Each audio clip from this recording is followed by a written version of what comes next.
Bon bah, y a pas les vacances. Bah ça veut dire que je suis de retour. Ouais, salut à tous, c'est Sturi et bienvenue pour le SmackDown Recap. Ah bah voilà, là on est parti toutes les semaines. Pouf, c'est parti. Alors Raw, SmackDown et peut-être plus, on sait jamais. D'ailleurs tiens, on va commencer par ça. J'espère que comme moi vous êtes bien occupé de votre première soirée de confinement. Avec l'excellentissime Ilya Dragunov contre Walter qui a été proposé à NXT UK. Alors attention, NXT UK ils sont pas produits avec ce faux public. Enfin si, maintenant il y a des jours qui apparaissent dans le Thunderdome, mais c'est un peu bizarre parce que c'est pas enregistré en direct. Ils en font pas des caisses en termes d'effets sonores, mais pour ce match, il n'y avait pas besoin d'avoir une ambiance totalement fantastique. Non, juste le bruit des atémies pendant ce match qui a été fantastique. Voilà, un beau cadeau de début de confinement, je sais pas si on peut appeler ça comme ça, enfin bref. Donc immense recommandation, bien entendu, pour entamer comme il se doit ce SmackDown Recap, avec des bonnes et des mauvaises nouvelles, déjà concernant la chaîne YouTube CCL Catch. Au moment où je vous parle, on frôle les 5000 pouces bleus. Oui monsieur, les 5000 pouces bleus sur le Qu'est-ce qui s'est passé d'Ali Nocel. Un immense merci pour votre engagement, votre soutien, vos partages et vos retours, voilà, toujours aussi superbes. Là, je pourrais aussi parler, voilà, de tous ces beaux messages de départ en vacances. Bonnes vacances Sturi, repose-toi bien, qui disait. Bah ouais, bah voilà, je suis reposé. SmackDown Recap, on est déjà parti. Je me suis reposé 3 jours, voilà, c'est bien 3 jours, des fois c'est suffisant. Mais une mauvaise nouvelle. Ah oui, mauvaise nouvelle. Bon, je suis habitué à me faire démonétiser mes vidéos par WWE. C'est le jeu, la Peuple du 7. Je propose des images, donc par moment, bah, c'est normal qu'ils viennent réclamer leurs droits. C'est tout, c'est logique. Mais malheureusement, par moment, ils bloquent. Et là, WWE a fait bloquer le Qu'est-ce qui s'est passé de Extreme Rules. Ah oui, les yeux, enfin, ouais, ça c'est la tristesse. Alors, pour tous ceux qui ne l'auraient pas vu, je vais retravailler sur cette vidéo. Je vais vous ressortir le Qu'est-ce qui s'est passé. Je compte sur vous, bien entendu, pour que ce soit ceux qui l'ont vu ou ceux qui ne l'ont pas vu, d'aller checker tout ça, de remettre une grosse vague de pouces bleus, et bien entendu, les Qu'est-ce qui s'est passé resteront forts. Et on va commencer aussi cette vidéo avec 2 news, et pas des moindres. Dans la saga qui oppose WWE à Twitch, enfin, WWE, ils ont rien contre Twitch, ils ont plus des griefs contre les superstars WWE qui utilisent l'image WWE pour Twitcher. Alors on a eu plein de renversements de situation, tu utilises ton vrai nom, en fait tu utilises pas ton vrai nom, non en fait on va refaire vos contrats pour pouvoir s'accaparer une grosse partie des revenus que vous générez via ces plateformes. Et aux dernières nouvelles, on a eu des superstars comme AJ Styles, Paige et Zelina Vega qui ont annoncé arrêter pour le moment les streams, le temps probablement que la situation vis-à-vis de WWE, peut-être s'éclaircissent, ou alors tout simplement le temps que WWE prenne le contrôle des comptes Twitch. Et Paige, elle est pas contente. Paige, elle l'a clairement dit sur les réseaux sociaux, c'est une compagnie qui a pris ma carrière de catcheuse. J'ai réussi à retrouver un petit peu cette passion sur Twitch. Je peux la comprendre, bien sûr, c'est pas évident, tu vois, le rêve de devenir catcheur, et voilà. Donc, aux dernières nouvelles, les superstars WWE ont jusqu'au 4 novembre pour cesser leurs activités sur Twitch. Il n'y a même pas de ceci, cela, avant de peut-être les rebooter, made in WWE, c'est-à-dire, bah voilà, ça sera du temps de travail qui sera logiquement payé à hauteur des downside guarantees. Mais est-ce qu'on peut comprendre WWE de vouloir protéger les personnages sur lesquels ils ont les droits, comme AJ Styles, voilà, il y a AJ Styles qui clignote de partout quand tu le suis sur Twitch. Vous l'aurez compris, c'est un chapitre qui est loin d'être clos. Bah toujours, tiens, en parlant de médias et en parlant du patron, Vince McMahon, il fait parler de lui, Vince McMahon, il fait parler de lui, mais d'une manière assez surprenante. WWE semble s'associer à la grosse plateforme, l'immense plateforme Netflix, pour produire un documentaire en plusieurs parties sur la carrière, la vie et l'œuvre de Vincent Kennedy McMahon lui-même. Alors si WWE s'associe, il faut pas s'attendre à avoir, je sais pas moi, le procès des stéroïdes. Va quand même montrer, tu vois, l'importance et l'implication de notre grand patron dans le monde du divertissement. Alors les rumeurs parlent aussi d'un budget colossal, dépassant même, tu vois, toutes les séries documentaires qui ont été produites par Netflix jusqu'à présent. Et justement, il y en a eu des très bonnes, The Last Dance avec Michael Jordan. Et j'espère qu'un épisode sera dédié aux meilleurs patins roulés par Vince McMahon à la WWE sur ses talents. Ah, ça va bien se marier ça avec Netflix, tiens. Et les plus beaux patins de Vince McMahon roulés à Trish Stratus.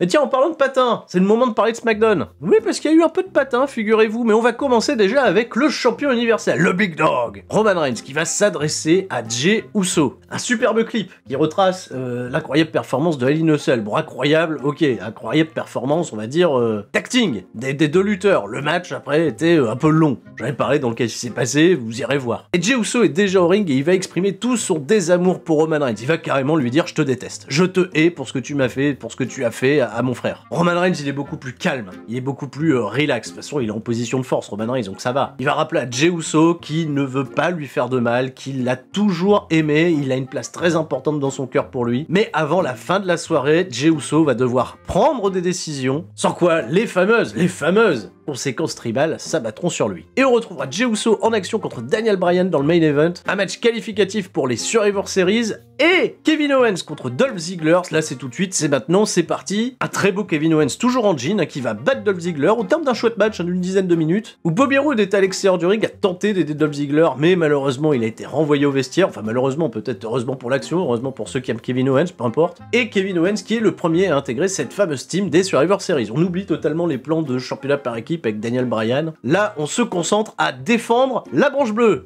pour le Survivor Exhibition Series trophée Best of the Best. Ils ont appelé ça comme ça. En parlant de match de qualification, il faut également qualifier des femmes pour représenter la division féminine, l'immense division féminine de SmackDown contre celle de Raw. Et ça va permettre une situation un peu cocasse avec Adam Pearce qui va recevoir Billie Kay, Natalya. Alors Billie Kay, elle va présenter son CV, elle va dire voilà tout ce que j'ai accompli. Bah il ne va pas y avoir grand chose, meuf. Il y a Natalya qui est là aussi, on peut comprendre, un peu de prestige avec Natalya. The Boat, c'est la nouvelle expression, le bateau, Natalya, le bateau de Best of All Time. Et Bianca Belair, qui semble être le seul projet réel de SmackDown, derrière Sasha Banks et Bayley, se pointe et on décide bien entendu d'un peu plus tard dans la soirée d'un triple sweat match pour qualifier la première lutteuse à intégrer l'équipe de SmackDown. Mais c'est le moment de retrouver le fric. Oui, il est là, mais il va pas bien par contre.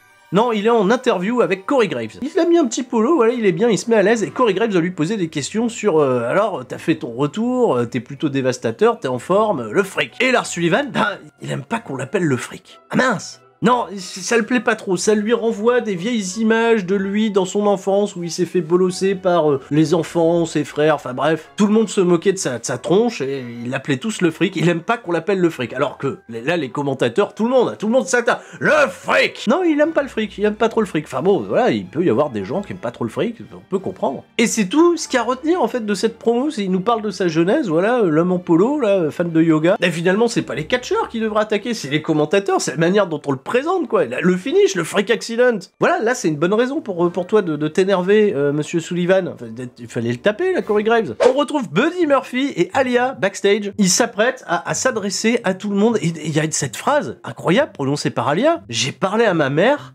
et elle me dit, fais ce que tu veux tant que tu sois heureuse. Ah! Vous sentez le truc foireux, là, qui va arriver? Ouh!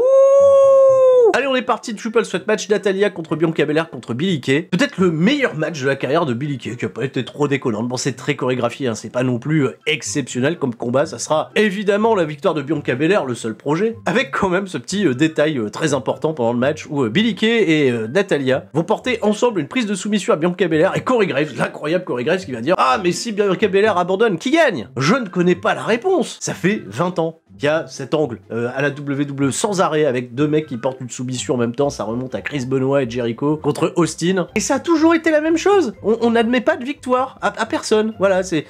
non. Alors que la logique voudrait que si le mec abandonne, il sorte du triple sweat match. Mais bref, c'est toujours pareil. Bon, heureusement, Bianca Belair, elle va pas abandonner. Bianca se qualifie et quid des autres participantes, parce qu'il y en a encore 4 à qualifier. Enfin, si vous faites des triple sweat match pour qualifier tout le monde, il y a une profondeur de roster de 15 personnes au moins, SmackDown. Et d'ailleurs, ils ont sorti déjà Natalya. Je comprends que Billie Kay, ils veulent peut-être pas la mettre dans le truc, parce que bon, voilà. Mais Natalya, elle va être repêchée. Natalya, c'est hors... Je vois pas comment ils peuvent se priver de Natalya, qui est peut-être, allez, la top 4 du roster de SmackDown. Mais non, apparemment, elle est pas qualifiée. Et juste derrière, on va voir Carmella, qui va faire une promo en disant que, voilà, elle va saisir ses opportunités, un petit peu comme ça l'arrange, peu importe, voilà. Carmella, elle aura même pas de match, je pense, à faire pour être dans cette fameuse équipe des Survivor Series. Enfin bref, on découvrira. Après, il reste qui? On va mettre Aliyah dans l'équipe. Et ben justement, on va parler d'Aliyah. C'est maintenant, c'est parti. Aliyah, Buddy Murphy, ils sont au ring. Et Murphy, il a des pensées sincères. Il a fait des mauvaises choses par le passé, mais désormais, c'est un homme nouveau. Et il aimerait très sincèrement s'excuser auprès de la famille Mysterio. Et il invite de ce fait les Mysterio à venir au ring, mais c'est pas les Mysterio qui viennent, c'est Seth Rollins, figure-toi. Ah oui, il est encore un peu lié, de près ou de loin, à tout ce qui se passe. Buddy Murphy, c'était son disciple, il déteste les Mysterio, et il va profiter de cette situation pour proposer un deal. Rejoignez-moi, devenez mes disciples, etc. Mais non! Non, Seth, non! Non, t'as encore pas mis de chaussettes, Rollins, arrête. L'histoire nous montre tous les semaines. Il faut pas faire confiance à un mec qui a pas de chaussettes. Pas plus tard que mercredi soir à NXT, voilà, Pete Dunne. Hein, alors lui, combo, hein, les Yeezy, donc c'est Kenny West, hein, les Yeezy, maintenant je sais. Et pas de chaussettes, il met des Yeezy, pas de chaussettes, lui, il a le combo sur... Alors là, Pete Dunne, faut pas... Oh là là, faut pas lui faire confiance. Donc, Buddy Murphy, il est pas convaincu par l'idée, Seth Rollins, il va mal parler de Dominique, et Dominique va intervenir. Dominique, il attaque le Messi. Ah, oh, ça va peut-être l'occasion, tu vois, un petit peu de rabocher tout le monde, mais Buddy Murphy et Dominique, non, ils vont se pousser, ils vont pas se respecter, et finalement, Buddy Murphy, qui voulait s'excuser, hein, il va décider de mettre des grands coups de latte à Dominique, et bouyaka bouyaka, Rey Mysterio débarque. Rey Mysterio qui a l'air désormais apte à catcher. Parce qu'il là, il y va, il met des coups d'avant-bras, il se prépare pour un 619, tout va bien. Et Alia, elle stop, elle fait stop, stop, stop. Attaquez pas Murphy. Et Mysterio, il comprend pas, il a abandonné son partenariat avec Louis Vuitton pour porter du Versace, qu'est-ce qui se passe? Et Alia, elle va faire cette déclaration qui va choquer le monde. Je l'aime. Ah, Mysterio n'en revient pas, Dominique est en PLS, le public, ils sont sous le choc. On l'avait pas vu venir. Alia et Buddy Murphy. Et il se roule un gros patin. Voilà. Ça y est, le patin est fait, et ça plaît au moins à Seth Rollins qui se fait ouh, il se fait des bisous. La gueule de Seth Rollins là qui réagit au truc, c'est... Où allez-vous aller? Non mais cette storyline, elle a raconté peut-être l'histoire de WWE. Elle s'arrête jamais. C'est quand même parti de Seth Rollins qui apprend qu'il est papa et qui pète un câble, a pété l'œil de Mysterio, et là désormais c'est Buddy Murphy et Alia qui se roulent des patins. Les mecs, s'ils avaient écrit ça à l'avance, c'est oh, où on va? Où on s'arrête? Hein? Bon, revenons aux choses sérieuses. Il y a Daniel Bryan en interview avec Kayla Braxton. Alors Kayla, elle lui demande, est-ce que t'es chaud pour ton match contre Jey Uso? Et Daniel Bryan, il est super dans cette promo. Le gamin là, Jey Uso, depuis un mois, il s'est métamorphosé. Il a poussé Roman Reigns jusqu'à ses limites. Bah, je sais pas trop, parce que Jey Uso, mine de rien, il s'est quand même bien fait fumer. Quand même fait démarrer en côte. Ah, ça a fait le même bruit qu'une Twingo dans laquelle t'as pas mis d'huile de moteur, mec. Et je suis très curieux de savoir comment l'issue de ce match va-t-elle être décidée. Là, vous me gardez en haleine, SmackDown. Qu'est-ce qui vous arrive? Les Street Profits, qui vont féliciter les Usos pour leur imitation à Raw. Parce que pour eux, une imitation, c'est en quelque sorte le témoignage d'une reconnaissance suprême, d'une belle flatterie. Hein? Moi aussi, je fais des imitations, il paraît, oui. Ils vont affronter Shinsuke Nakamura et Cesaro, et c'est encore une fois un excellent match, où Cesaro va nous gratifier d'une espèce de surpassement. Alors c'est même pas une surpassement, c'est qu'est-ce qu'il a fait à Montesford, là il l'a balancé par-dessus la barricade, on n'a pas vu Montesford atterrir, mais il a encore pris une amplitude de malade. Retour de pause, il y a le fameux hot tag, et c'est Angelo Dawkins qui va faire maison nette, qui va être particulièrement très chouette à observer. Dommage, pas lui qui brille plus, hein, l'attention elle est plus sur Montesford, évidemment, qui va remporter la victoire avec encore une fois un frog splash qui va...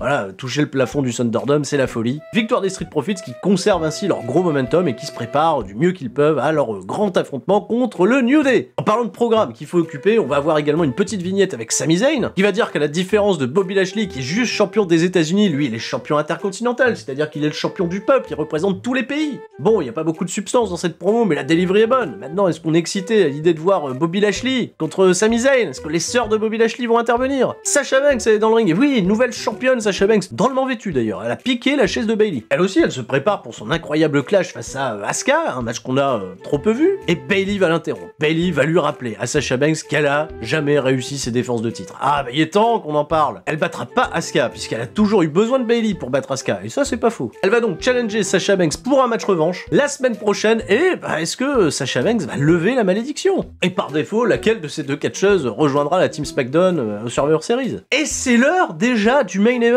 oui ça passe vite. Mais je constate quand même un truc un peu fascinant, encore une fois, pas de nouvelles d'Apollo Crews, pas de nouvelles d'Aleister Black, pas de nouvelles de Biggie.